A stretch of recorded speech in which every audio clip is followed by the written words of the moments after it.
I'm going to show you guys how to fill in colors into your hand tools. First, you're going to need a paint marker and fill it in. It doesn't need to be perfect, just fill it in.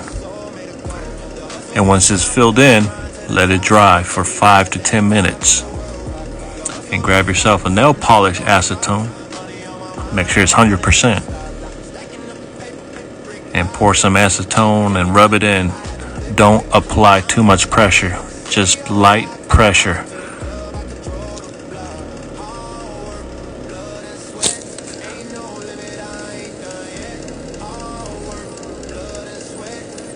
As you can see, it came out pretty nice.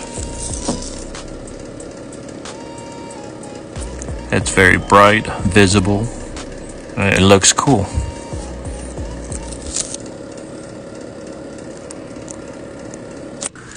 Thanks for watching, guys.